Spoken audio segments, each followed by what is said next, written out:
All right, guys, today we have Dan Mocerino, the president of Tropic Moving. It's a moving company locally. Dan's been in the moving industry for over a decade. We're going to have some fun conversations today. This man has deadlifted 705 pounds, which no big deal, was a state record at the time. He has an incredible retention rate for the industry that he's in with his employees, so we'll talk about employee culture. He has adopted children. He's a man of fitness, he has a college degree, and just a bunch of things we'll kind of take this conversation into, but I wanted to get straight into it today. So Dan, welcome to the Bergman broadcast. Thanks for having me on, Shade. Very generous intro. It's pretty cool. I didn't know.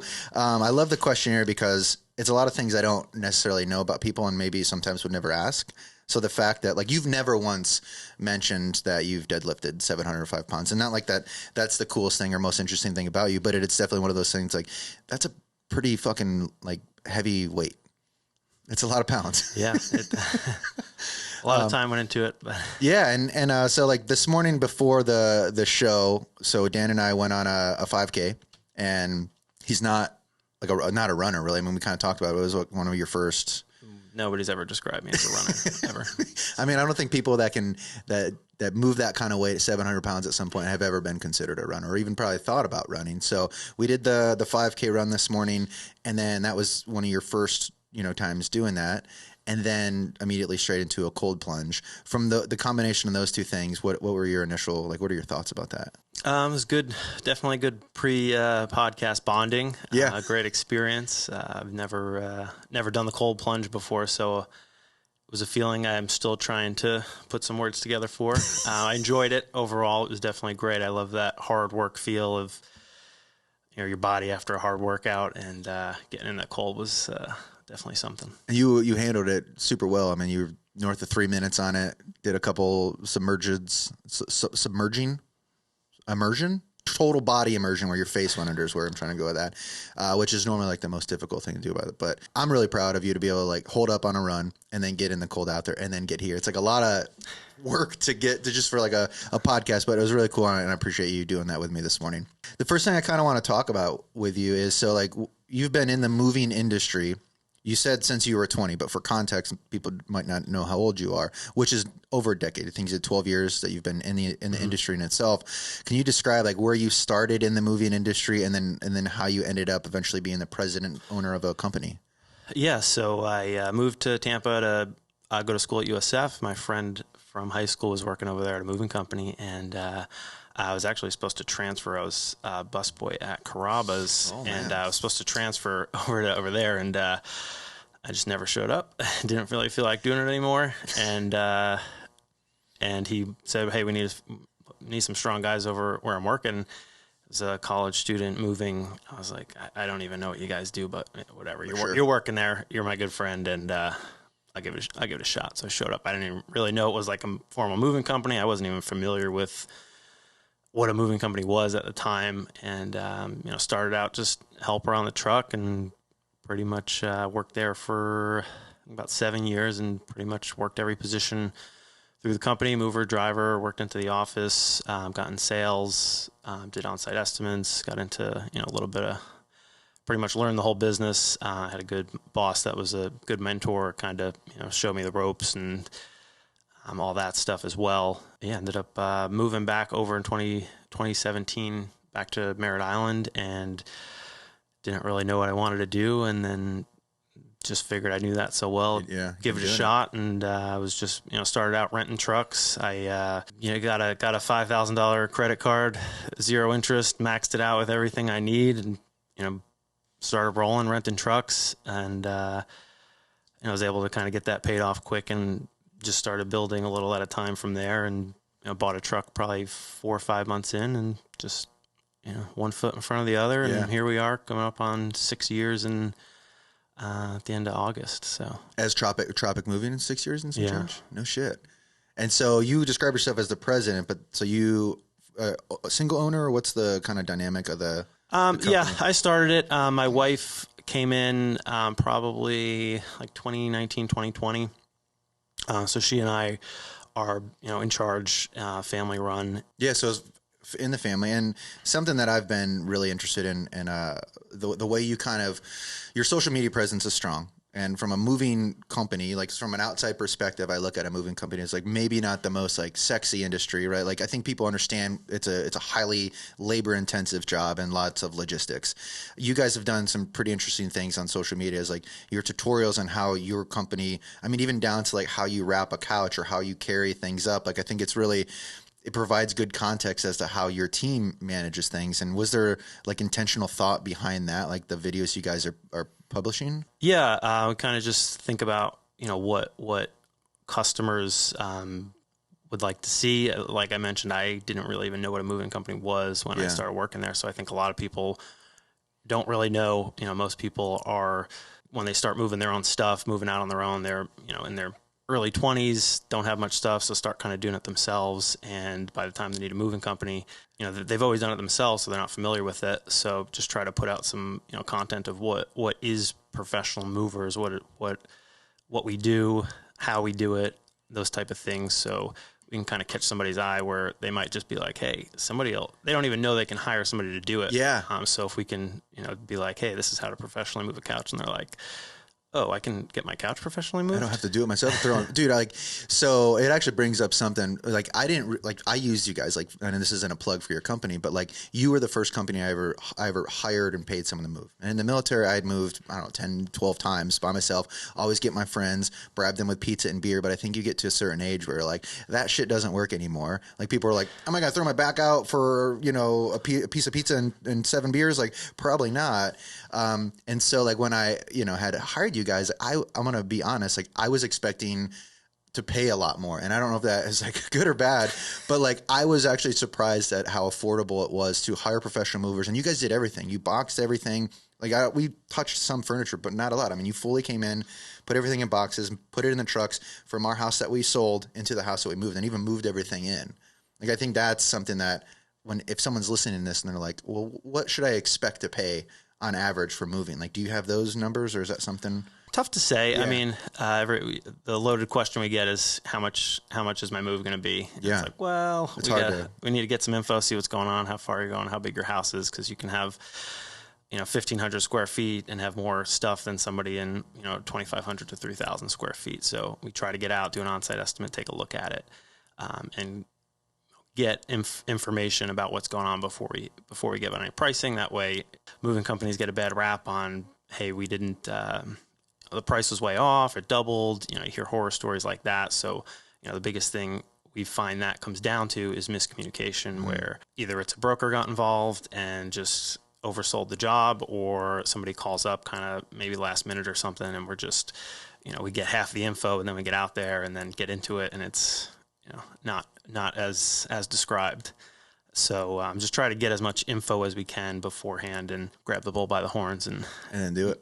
Make sure there's no surprises. Yeah. And I'm sure like that's why the on-site visit is probably so important, because you're actually, if someone called and they're like, oh yeah, I got a couple of rooms, not that much shit, you're like, well, I got to see it, because like, yeah, I've heard that before. Yeah. I've actually had clients that have had those stories with other moving companies where they get a bid on the phone, and then the person comes out and it's like one of those like bait and switch tactics where it's like double, and then they're heated, and then they like try to, whether it's go on Google and write them a bad review, or even to the point of like suing them. But I imagine like that's a whole nother aspect of the business that like we shouldn't get into, because it's probably like highly complicated. Don't want to talk about that, but like the ability to hire, not only like from moving from point A to point B, but like we've used you guys for junk removal, which didn't even know that you did until last year. So if someone's out there like buying a flip, you guys do that, and we'll talk about it a little bit. All the way down to like even a couple pieces of furniture that I needed to move like from my mom's place out. Like, you guys have done all that. So like, on a full spectrum scale, can you describe exactly what you guys move and what services you provide? Yeah, pretty much anything that involves moving household goods, which is any household furniture. You would have desks, couches, dressers, anything like that. And whether you're getting rid of it, getting something picked up, we could do new furniture pickups from a furniture store if they don't offer delivery or something, or it's out of their delivery zone. We can go down. Gone down to furniture stores in Miami, just done new furniture pickup and deliveries, like you mentioned, the junk removal, which is just eventually you want to get new furniture. So what do you do with an entire room of furniture that you need gone? If a garbage pickup won't take it or something, we can, come out with guys in a truck and just haul it to the landfill or wherever it has to go. And pretty much if, you need labor and a truck, we can get out and do it. Okay. You own your own trucks. You've got staff, and something we talked about earlier on our run was, in my mind, I imagine like retaining employees is complicated and difficult in almost every industry. But then I look at like the moving industry and knowing that like it's extremely labor intensive, and then knowing that most of the employees are probably younger because they're stronger and they have the sustainability and, kind of strength to do that. But when you said that you have guys that, are your retaining for 2 years and plus, like I was blown away by that. So like, what is it that you're doing that keeps those guys involved? Because I imagine that's not the same with other moving companies. We try to, keep a good culture with our philosophy is get younger-ish guys and or guys that we can just train, show them a way to do it. The alternative is industry guys who've kind of been doing it a while, kind of set in their ways, and that has its own set of difficulties. So, try to find guys that we can train that really don't have the experience, where we just find good people, try to keep good people around, show them how to do it, and just kind of give the guys as much experience as they want, and then also have the flexibility that bigger companies are trying to provide now. Everybody wants to. What are the benefits the guys want? Is it flexibility of schedule, making sure that they're able to live their life, take time off, do what they want to do, a little bit of flexibility, where it's not just a lot of the old school moving companies are guys that have been doing it for 30, 40 years with the iron fist. This is the way it is. Take it or leave it.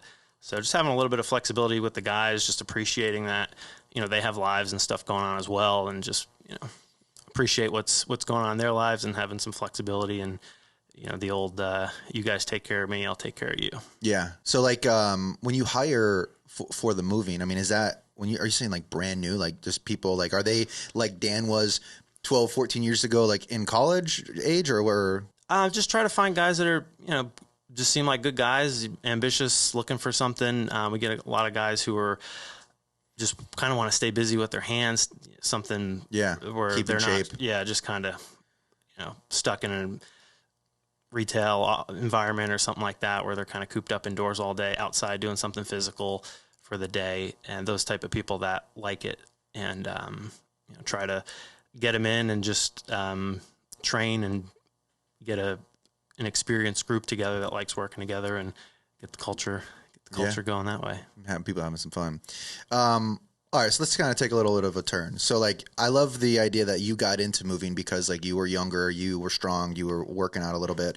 Let's kind of talk about that path a little bit. So we're going to bring up the deadlift thing. We're going to bring up like your strength training, and then how it's kind of like altered now that you're a family man, and then what you're trying to get on. So like, let's back up a little bit to when you were deadlifting 705 pounds. Like that's a lot of weight. Not everyone can do that.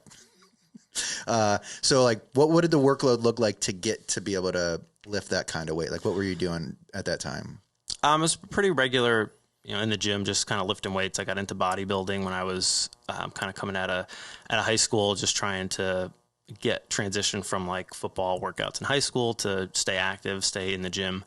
So it was just kind of doing bodybuilding just for fun. Yeah. And just kind of progressed to where it was actually, I think I had mentioned my friend who owned the gym that I went to.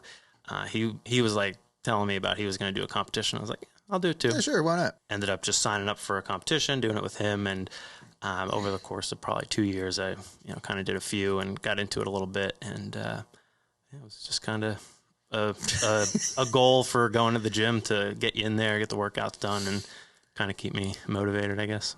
I mean, that's just like a number. I don't even know what that looks like on a bar, to be honest. Like, I wouldn't even want to try to get that anywhere. And so when you were doing that, was deadlift, were you doing other Olympic lifts as well as competition? Powerlifting was the squat, bench, deadlift. So, three main lifts going. And so where were we at with those? Just give me some context. So we had 705 on the dead. Yeah, I think the highest squat I got was in competition was around like 575, and stupid. bench was so dumb, about probably 370-ish, something like that. I fucking hate you.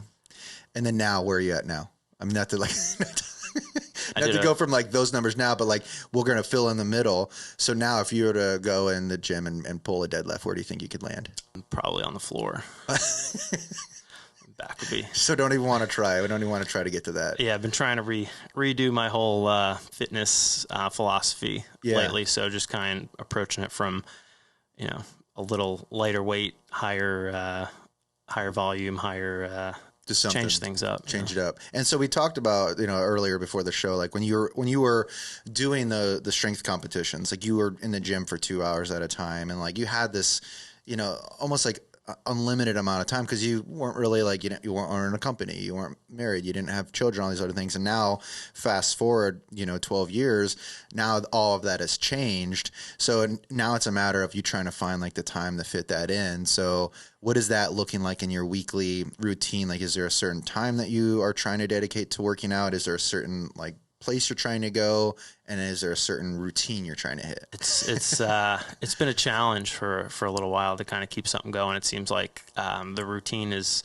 constantly changing every like 3-4 months, so it's been hard to get in a routine. My daughter started just a month program for summer where I had to drop her off at 6:40 every morning. So it was like June 1st, dropping her off at 6:40 Monday through Friday, and today was the last day of that. So like tomorrow's a new routine starts next week. So how's that going to look? And then probably school's going to be right into that. Probably 6 weeks later. So it's just constantly changing with the kids. So just been trying to keep something, see how I can get active and work that into a daily daily routine, where if it's just taking the dogs for a walk in the evening, doing 30-45 minute walk, or I was getting my oil changed on Monday, and I had my son with me, so I walked him over to the park, and ended up being quite a workout.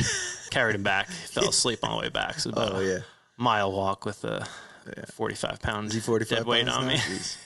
Yeah, that's so, like a ruck. It was, ended up being a workout, and on Monday just doing that while I was getting my oil changed. So just working in little stuff like that, and just trying to improve a little bit every day, see how I can work it in, get creative, and a good focus on really eating right, and seeing how my metabolism and body's changing over, just getting to past 30 and just not burning stuff off like I used to. So getting my diet and nutrition to something that's going to be able to,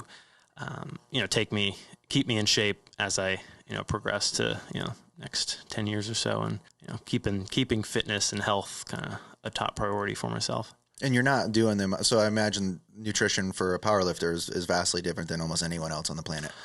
Yeah. I mean, I didn't have it dialed in, I would say, for that. So it was just, let's get in some protein and calorie, and just keep a volume of the right, protein and that kind of stuff. So I couldn't imagine like eating for that. That's probably almost as challenging as the workload of going to the gym. So you're at the gym for 2 hours, but then you have to consume so many calories and so many different, ratios of macros within the calories. Like that probably has to be a whole nother job in itself, to constantly be eating and consuming. I can't even imagine like what that lifestyle would be like. And I don't think, yeah, that was the easy part for me, because I originally got into working out to stay in shape. So it was like, I was always kind of heavy in high school and stuff, and that was what kind of got me into fitness, was to keep me in shape. So it kind of tipped the scale the other way. So just trying to kind of redo everything as I get older and stuff.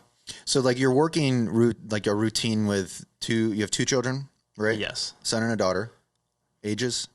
8 and 6. 8 and 6. And we'll talk about like how you like the whole children aspect, the adoption side of it.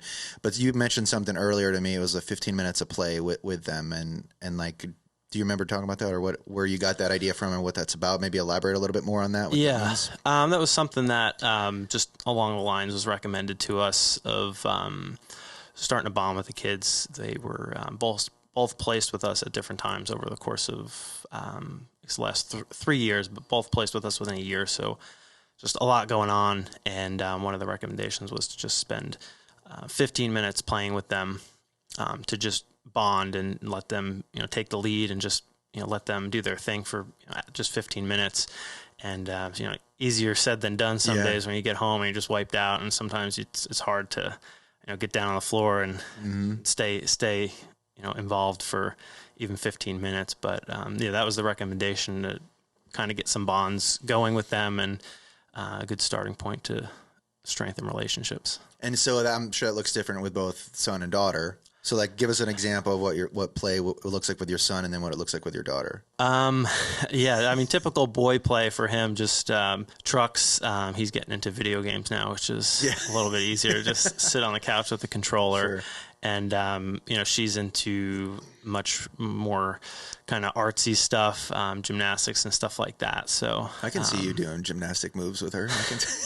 I get her the stuff to do her thing and support it. But she's into singing and seems lots of artsy stuff. So it's been a little bit more of a challenge to try to get in. But just being with her while she's doing it or something, and trying to grab a piece of paper and doing a doodle.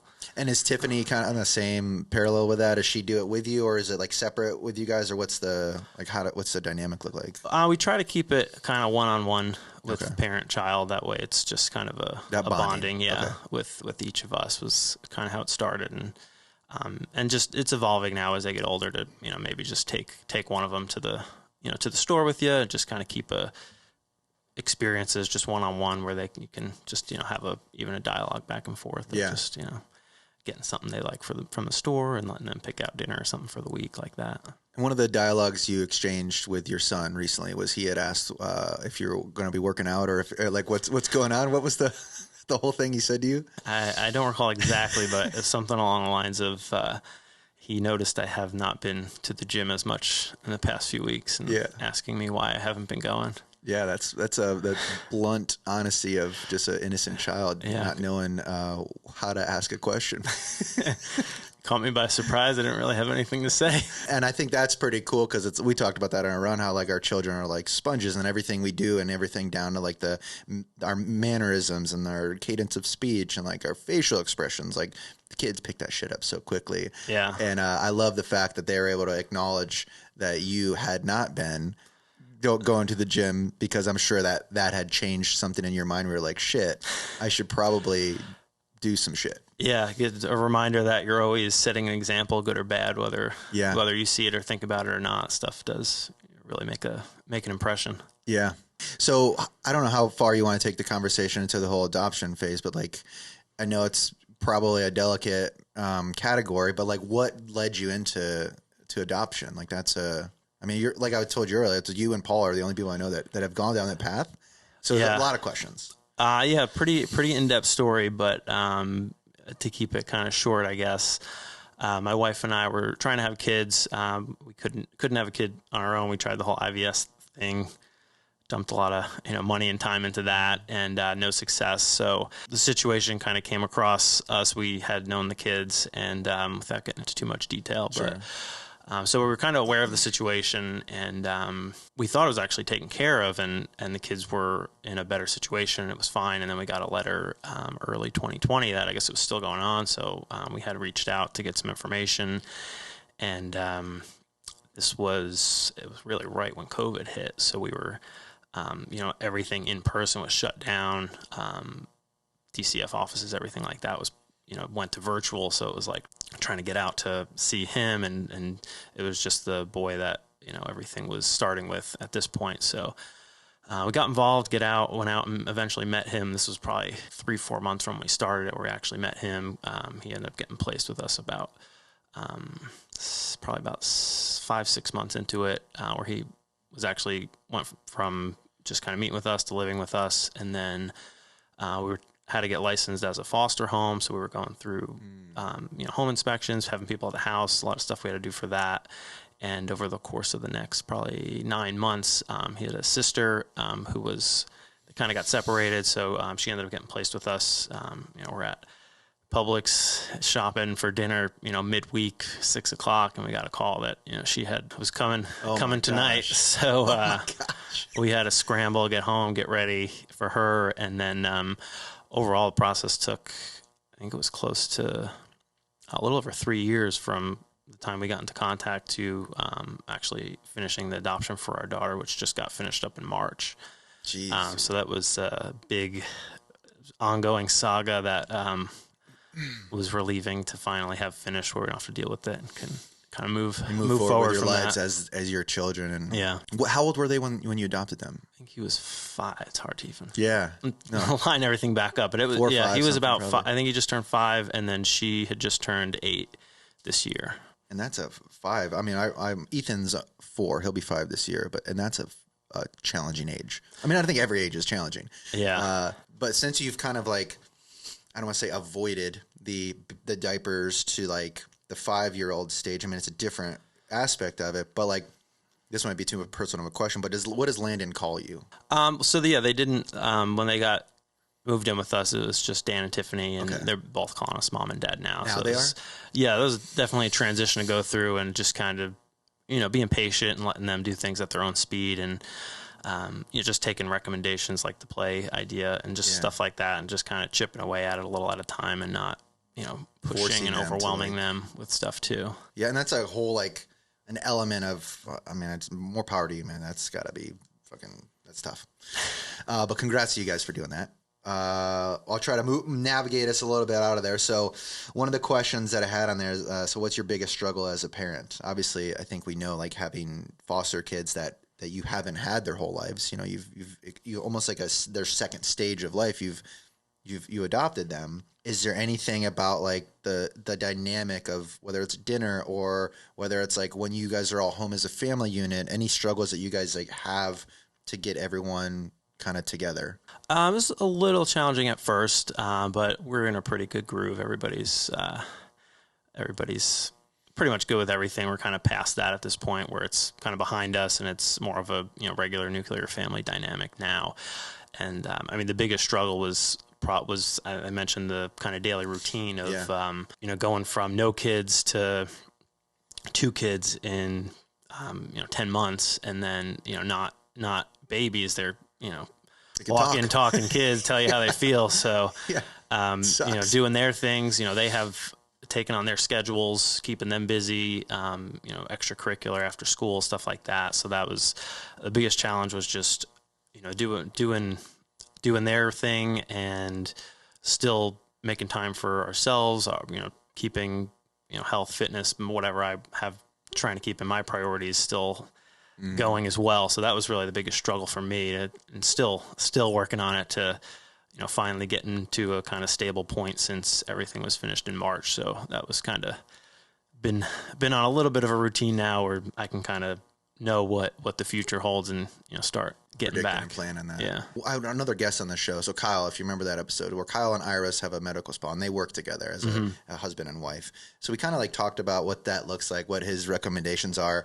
I'm going to transition that over to you. So you and Tiffany work together in the same business. She obviously has like a different component within Tropic Moving, but how does your communication at work differ, if it does, from the way when you guys are home? Yes. It's, definitely need to kind of draw a line of work and home life and stuff like that, where I think most people think that, work's always going to come home, but you also have to avoid that home doesn't come into work, where, you have personal stuff going on where it's like, hey, we got to deal with this. And, we got to also stick to, hey, we got a business to run, so we got to get some leads taken care of today. We got to get our business stuff done too. And then like we need to prioritize that and then, take care of our stuff after, and knowing, and then vice versa, knowing when it's time where something personal comes up and it's like, okay, this does need to take over and, switch gears and get that taken care of, and, maybe put work on the back burner for, a day or something. So we have pretty good communication. It's definitely not for everybody. Yeah. You have to, be able to communicate, have a strong relationship. And, a big thing we've done is just really just treating it like a little bit more of a corporate job, where it's like, sending emails, setting meetings, and just doing those things, and just treating it like work, and just saying, hey, we need to have a meeting tomorrow about this, and that. Make an appointment, like a legit like make an appointment calendar at work, so we can, keep a schedule of, when we need to take care of something, stuff like that. And we've, I now have an office employee as well, so she's helping us keep to a little bit more of a schedule, and actually, I think, helps strengthen kind of that virtual communication, setting meetings where we can talk about stuff, having agendas, and just keeping a, I always say, keep a to-do list on what's going on, so we can, just make sure we're chipping away at stuff that needs to get taken care of. Is there any advice to anyone out there that is wanting to work together, or maybe they're currently working with their wife and just like, it's not working? Is there like a quick little piece of advice you would say, you should implement this, or this is something we learned the hard way? I mean, you really have to have the self-awareness to be able to say, hey, this is not working. If it's not working, there's, might be nothing you can do, or it's just not a good fit. Or biggest thing is just to separate, work and home life. I think where we've been able to do that and just say, if you're home, and I think I've talked to you about this of, you said you were logging off or something. Yeah, my little shutdown sequence, shutdown complete.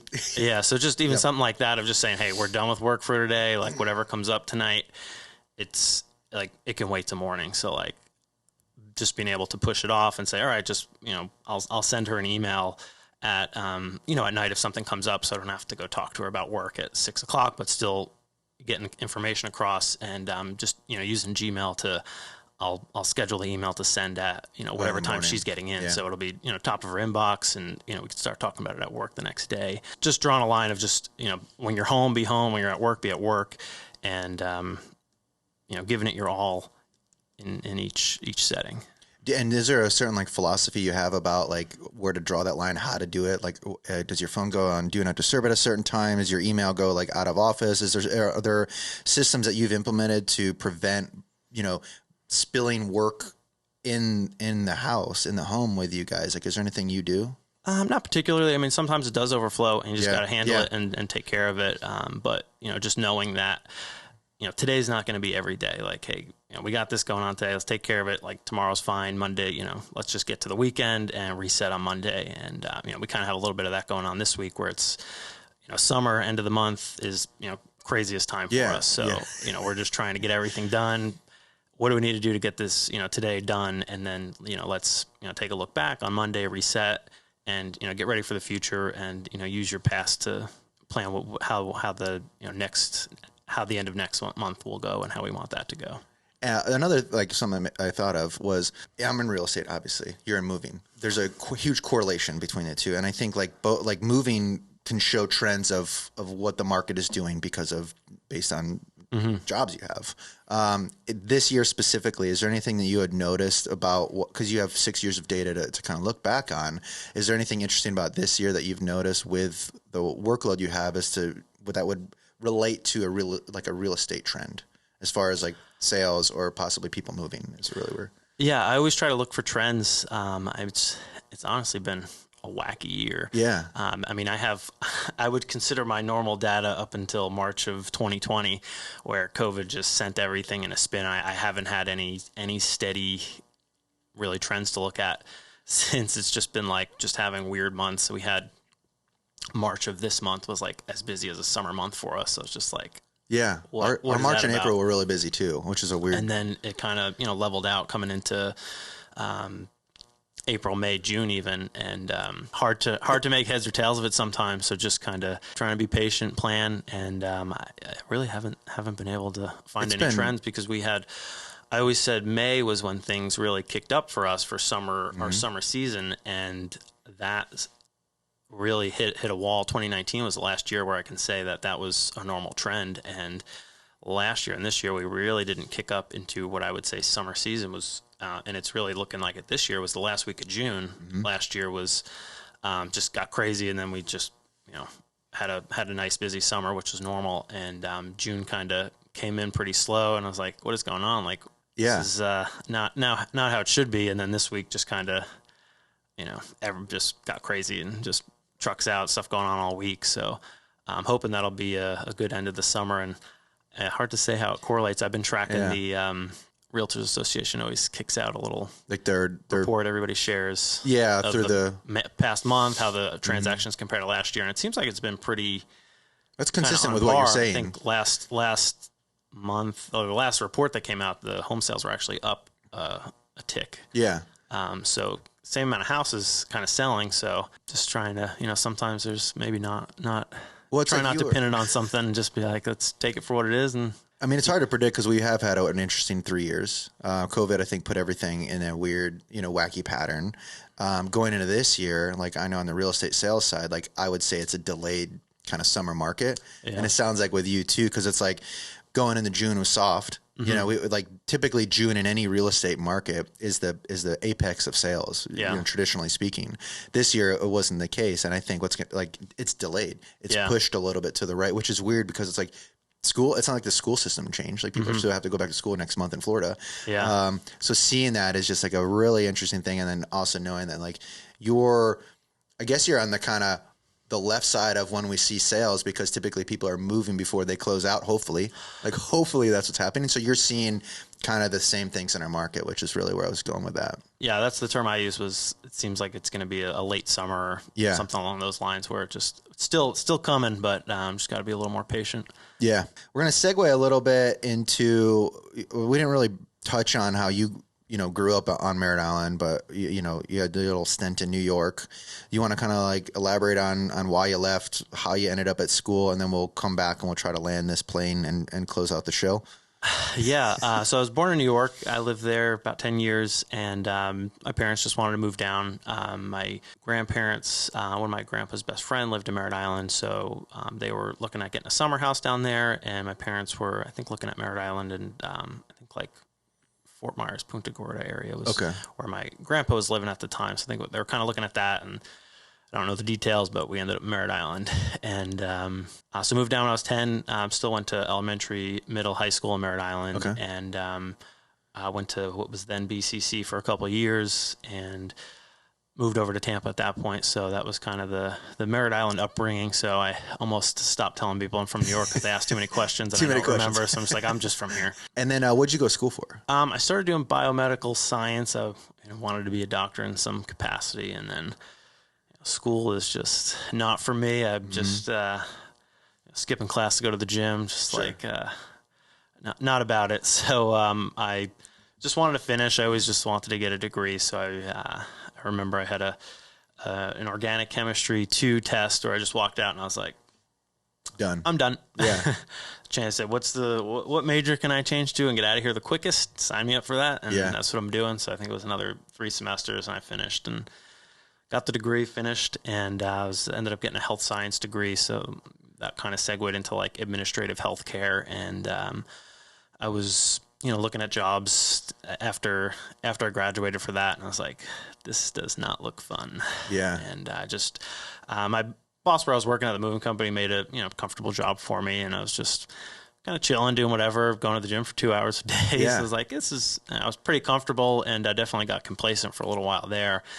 And I just ended up not wanting to get a job in that field, and stuck working there. And that's honestly been a philosophy I've used for. You mentioned the retention is just kind of keep the guys comfortable, and they tend to stick around a little longer too. So it goes back to like your roots of like what the culture that was curated when you were first into the industry. Yeah, and I imagine like with a flexible, like day, like when that move is and when you need to be there. Yeah. There's probably some prep work before it, but any time before that, you could probably, do what you need to get done before you actually do the mission of the move. Yeah. So I think that'd be pretty neat. Lots of cool things happening. Last thing to kind of cover, is there anything you're currently reading? I don't know if we asked that on here. I am guilty of not reading lately. You better start, because you're starting 75 hard. The last book I was reading was Atomic Habits, and back in like the routine of trying to get those little habits kind of automated so your day is just rolling. You don't even realize it, where I definitely felt out of place with today. I didn't know what's going on. Yeah. No, it was following your lead, and I got here and see what the rest of the day looks like after this. Any takeaways from this morning? Anything that you want to continue doing? Like, are you going to start running every day with us, or where we with going? Us? There's a group. we got a no, my biggest takeaway has been you mentioned not putting that intensity kind of on a pedestal where your training needs to be super intense every day, but just kind of lowering the intensity, getting it in. And that's kind of been what I've been wanting to get into. So probably get running into the mix a little bit. It's definitely good training. I have some good tips I need to get in that I wasn't able to apply today. Oh man, you were just surviving, really. Just grinding it out today. Mode. I think like that's how I initially got into running, because of like you don't need much gear. right? Yeah. You're really just like shoes, and you can wear spandex shorts, and that's it. That's all I wear. And you could do it almost anywhere, anytime, almost any weather condition for the most part. And like when you have limited time, like we were discussing, you can squeeze in a 30, 60-minute run and then be done with it. And I think that's what like fascinated me initially. Yeah, and I like the outdoors. I know you try Yes. to do your training outside and All the stuff, and I time. think that if you're not training outside, I think you're missing out. I think that's just a good experience to get out, get some fresh air, get the sun, not being on the the hamster wheel at the gym, I can't just do it. in and out, and I can't do it. I love some of the treadmills that are out there, like on the market, and I look at them, like the Assault treadmill. It looks really cool, but I just can't imagine running in place and just looking straight at nothing. I love the variety of like things changing, cars going by, seeing wildlife, other people out on the street. Like it's hot as hell, it's cold, it's raining. Like that's to me what makes running so freaking cool. And I would hope you put it in your routine, because I already signed you up for a race. We were talking about that ultra marathon. doing the Keys ultra marathon. I signed you up for that one. Spoiler alert. So start training. Last thing we'll talk about before we close out. The question on here, share a secret. I don't even know if that's really a secret or if it's really a question, but it says, it's a major struggle for me to be social. And that's what you wrote. There's a lot of people that I think would associate with that. What do you want to go elaborate on that? Like what do you, when you say that, what do you mean? Yeah, I didn't know it was getting shared. So I just, a lot of people struggle with getting out and networking, I think, getting in social situations. And that is, a necessity to grow a business of whatever it is. So it's been a challenge for me. When I was working in Tampa, my boss was big on, we need to get out to networking events, any room of people, there's people moving, like find them, like we need to find them, work the room, stuff like that. And I would just get there and just like, hey, hello, quiet, grab a drink and just looking around. Yeah. So just kind of working on it like anything else, chipping away a little at a time. I'm at the point where I can kind of, flip it on, do stuff, go out to an event, just from, necessity and wanting to grow the business. And, it's like, I want to grow the business and I want to meet people, so I got to do it. So just, suck it up, get used to it. But definitely like to get home and still have a little chill out time, kind of by myself and stuff like that. But just working on it a little at a time, and not having super high expectations and judging yourself for how something went, but just get out, you did it. Grab a friend, get out to a networking event. You meet one person. That's a success. That's how I met you. I was gonna say that. I think that's how we met at a networking event. Yeah, I just showed up at, I think it was 312 Millennials Christmas party. It was a little wilder than I thought it was going to be. So I showed up in a Tropic moving shirt, and everybody was, I think it was like a costume party or something. Yeah, sure was. And what are you, a mover, bro? I was like, hi, just trying to meet some realtors. So just get out and one foot in front of the other. Yeah. No, I think, a lot of people struggle with the social aspect and getting out to those events. And like, I don't think it comes natural and easy to a lot of people, but like you said, making sure that you're doing it with a purpose behind it.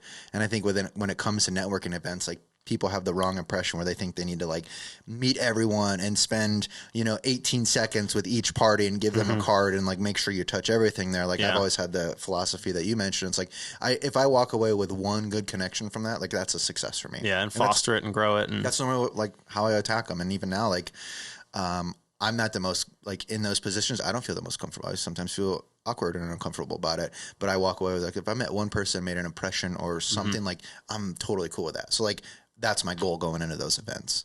And so I'm glad we share that sentiment. Yeah. I should have mentioned this earlier, but so I've got two stories about moving. I know Dan knows these. So the first one was living in Virginia at the time. I was active duty. I was stationed up there, and I was moving from a house with some roommates into my own apartment. So got a 26-foot Penske. And I started moving all my shit into that truck. And I had a lot of shit for a young dude, way more shit than I needed. And I thought it would be a good idea to like back that truck up all the way to the front of the house. And the houses in Virginia, they're like built up. So it was like a 4-foot, entry point. So it was like perfect with the back of that truck. So I load all my shit in the back of that truck. And, the sun goes down, it's getting late. And then it starts to rain. And it rains so much to where the grass gets extremely saturated. So I got the truck fully loaded up. It's about 10, 11 p.m. at night, and I go to take the truck and hit my apartment with it. And I get about maybe a foot, and then the fucker sinks back, and it starts spinning wheels. And I try to floor it like an idiot, and I literally bury the axle on this big-ass truck. So then I go outside and look, and I was like, oh shit, I buried the axle. So then I found some carpet. Thought this would be a good idea. And put carpet to try to get tread underneath it. And I literally just like flick it and fling it at the house, and I bury the truck even more. And I'm freaking out. I don't know what to do. And this is embarrassing to admit, but during that time, the only solution I thought that to get that truck out of that yard was a helicopter. And I thought a helicopter needed to come overhead with a magnet and hit this truck and pick it up and move it to the street. I'm not even joking.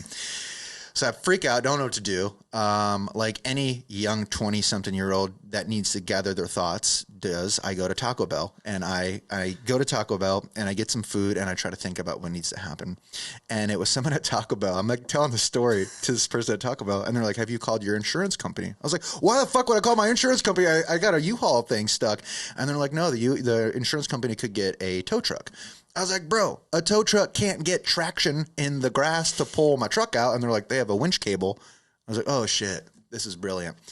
So I ended up calling my insurance, ended up getting a tow truck to come out. The tow truck comes out, sure enough, has a winch, connects it to the front of the Penske, is able to pull me out of my rut that I've created. At this point, he pulls me out enough, and I still had about 40, 60 feet to go.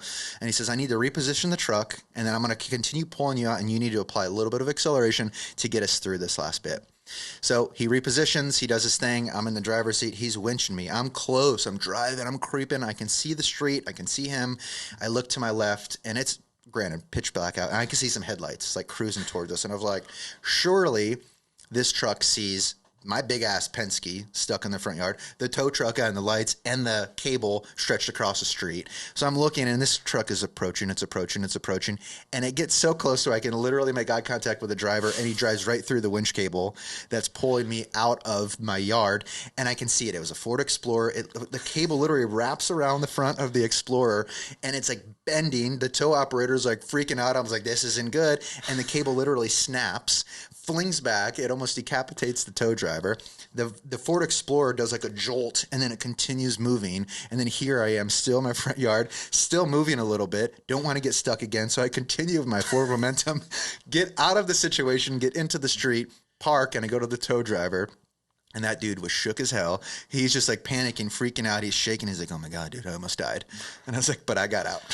And that's like the full-on story of that. The Ford Explorer ended up making its way through, never tracked it down, never even saw what happened to it, but I imagine it was like someone intoxicated on whether it's alcohol or drugs or combination, didn't see the cable, snapped it, got the hell out of there so they didn't get a DUI. And from that point on is when I decided, hire a fucking moving company. And you had to go to work the next day. And I had to go, So then I had to go to work the next day. And I didn't get moved into my apartment until probably, it was like 4 or 5 a.m., like completely done. And I call my command and I'm like, hey guys, I was like, here's the story. And I tell them this whole story and they're like, okay, Bergman, this is completely a Bergman story. You made this up. I was like, bro, I'm not that smart to make this shit up. And I was basically asking if I could wait a little bit longer to come in to the sub. And they said, no, get your ass here.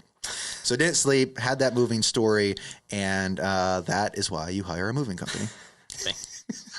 The end. Anything else you want to add before we close the curtain? Turn off the lights.